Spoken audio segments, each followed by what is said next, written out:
Merry meets everyone, it's Aquamarine here, and today for the Healthy Witch series, I'm going to answer a couple of the questions. There's one or two of them that are pretty serious conditions, and I might have to do a second video of it, but the first two are pretty simple. Everybody can get these very easily, so I figured that this can be one complete video for that. Okay, so somebody had asked me about migraines, what they can do and stuff. Well, in the book that I use to get a lot of my information, I found the symptoms, the root causes, recommended foods to avoid, and then the vitamins and herbs and minerals that you should be taking to prevent migraines. So symptoms of migraines are severe pain, usually on one side of the head, visual disturbances that either accompany head pain or precede, sensitivity to light, nausea and vomiting, and it may last for several days. I am a sufferer of migraines. I was diagnosed with cluster headaches. I was diagnosed with migraines. I was diagnosed with different types of headaches, and it's mainly because of my eyes. Whenever I go to the eye doctor, I have to get the eye pressure done, and I'm supposed to go to the eye doctor every 6 months to make sure I do not have glaucoma. So, anyways, root causes of migraines can be emotional stress, fatigue, allergies such as food or environmental, sinusitis, eye strain, poor pressure and spinal misalignment, especially of the neck and the jaw, excessive intake of withdrawal from drugs like alcohol, caffeine, nicotine, or illegal substances, low blood sugar, hormonal imbalance, constipation or poor digestion, or detoxification, and nutritional deficiencies, especially magnesium, B6, and essential fatty acids. So, these root causes, believe it or not, a lot of people have a lot of these root causes, and a lot of them don't understand why they get headaches during these certain times of having this type of cause to the body. There's recommended foods that you can eat to help prevent getting migraines, okay? A lot of times headaches are caused by food additives. So when you go to eat food, you have to check the back of the package, and it will tell you if there's some food additives in there. So try to eat whole foods as much as possible. Whole foods such as fruits, vegetables. If you're going to eat like meat products, you have to make sure that they're fresh and that they are clean hormones. I mean, there's so much you have to do, which I will talk about later on about it. To keep your blood sugar steady, eat 5 small portions throughout the day. So if you want, instead of eating 3 large meals, try to eat 5 small portions throughout the day, and that should help you because sometimes, eating too much food can cause headaches. You have to at least eat 25 grams of fiber to help reduce migraines. This goes for anybody. Anybody and everybody should be eating at least 25 grams of fiber a day. If you were to sit down and make a journal, a diet journal, and you write down how much fiber in every food that you eat has, I bet you're not eating the 25 that you need.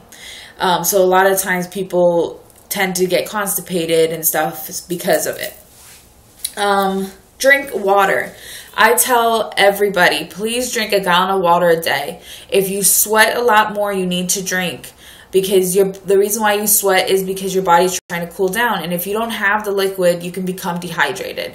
So you need to drink water every day. I don't care if you don't like it, whatever. Our body is made up of water, so you need to stop making that excuse that you don't like water, because that's what your body needs. And if you don't have that water, you will die. Simple as that. I'm tired of hearing excuses about people not liking water.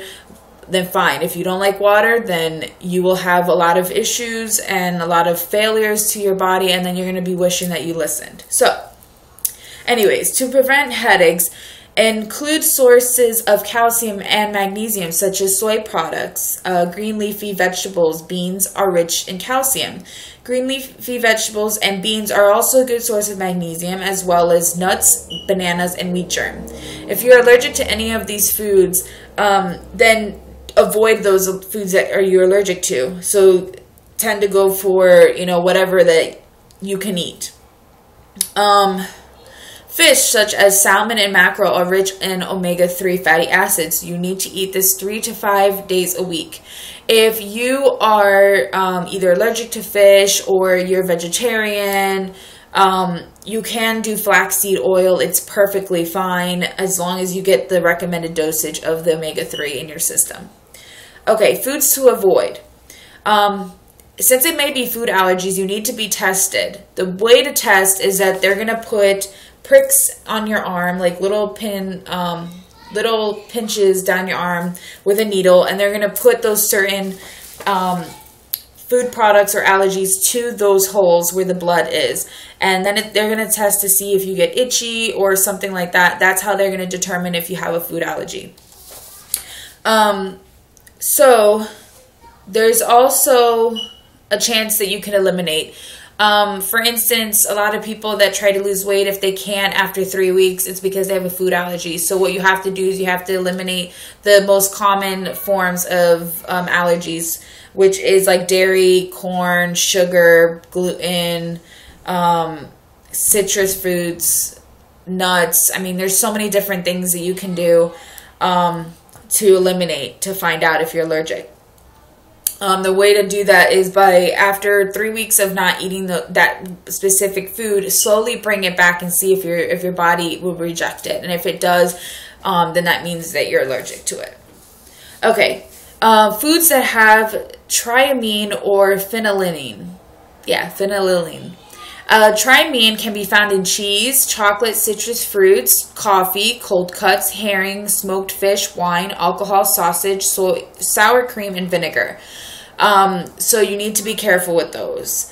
Sources of phenylalanine include monosodium glutamate, which is MSG, the artificial sweetener aspartame, which is found in a lot of gum. If you look at like Mentos or something like that, they have aspartame in it. Nitrates also, which can be found in processed meats, especially hot dogs.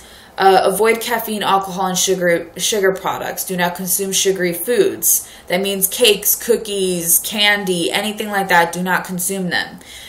They can cause the blood sugar level to rise sharply and then crash. If you suffer from chronic headaches, you should do a cleanse. Try a 2 to 3 day vegetable juice fast. Unless you have low blood sugar that causes headaches, do not do that, okay?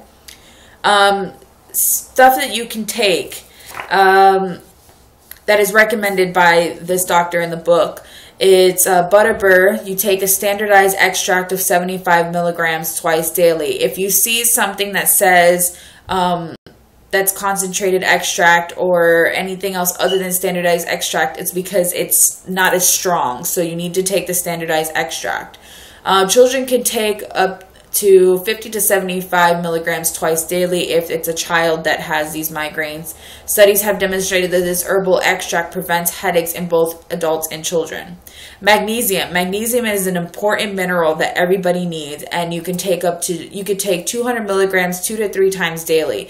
If you start seeing that you're getting diarrhea, then just reduce it a little bit to maybe 2 times or 1 time a day. Magnesium has shown that it helps prevent headaches. It's also good to help relax the muscles. A lot of times if you have pain and you cannot sleep at night, you can actually take magnesium and it will help you go to sleep. That's a good tip for you guys. Riboflavin, which is B2. You take 400 milligram daily for at least 3 months. It's always good to have B vitamins. Feverfew. Feverfew is an herb that you can take standardized. There's the word again. Standardized extract. It's 250 to 500 mcg. Mcg is a lot smaller than milligram. Okay, it's considered micrograms. Yeah. Of parthenolides daily. Parthenolides is spelled P-A-R-T-H-E, N as in Nancy, O-L-I-D-E-S as in Sam. It helps to prevent and also to reduce the severity and duration of a headache. If you are taking any blood thinners, please consult your doctor. And if you're pregnant, do not take this, okay? Because it tends to clot the blood. CoQ10 or coenzyme Q10. You take 100 milligrams 3 times daily to decrease migraines by 50%. I will explain more on CoQ10 another time because that's one of the essentials. 5-HTP. You can take 50 to 100 milligrams 3 times daily. It affects the serotonin levels, which affect the circulation in the blood vessels in the brain, which is very important. It increases the endorphin levels, which is a natural painkiller. And it says do not use if you are on any antidepressant or anti-anxiety medications at all. Do not touch it.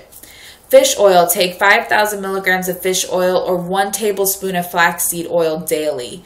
And then B6, take 50 milligrams of vitamin B6 daily. So, that's one of them.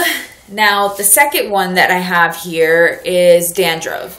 Dandruff occurs when the outer layer of the skin sheds faster than normal. This is a disorder called sebaceous glands. If there's too little of the sebum is secreted, the hair is dry and dandruff appears. If too much sebum, the dandruff will become yellow. So best treatment is rosemary. Rosemary helps with circulation on the scalp, taken internally as a tea or topically on the head. So here's a recipe for you guys if you have issues with dandruff. Rosemary vinegar. So you take 1 ounce of rosemary and 2 pints of cedar vinegar. Yeah. Leave to steep for 2 weeks. Shake occasionally. After 2 weeks, strain, bottle, label, and date it. Use 1 to 2 dessert spoons in the final rinsing water when you washing your hair. For dandruff, massage rosemary vinegar thoroughly into the scalp 20 minutes before washing. Okay. Then there's aromatherapy. Rosemary, cedarwood, tea tree oil, or patchouli can be massaged into the head, added to unscented shampoo, and used in final rinse when washing hair. Or you can dilute lavender oil with a little of almond oil or coconut oil and massage into the scalp. Vitamins and minerals that you can take to increase your intake of selenium, vitamin E, vitamin C, B complex vitamins, and zinc. So those are the 2 conditions that I was asked, and the next video or 2 will either be 2 separate things because they're 2 big disorders or 2 big diseases. And I hope that you guys liked that, and I hope that answered some of your guys' questions, whoever had asked about the headache, the migraines, and the dandruff. So thank you for watching, and see you in the next video. Blessed be.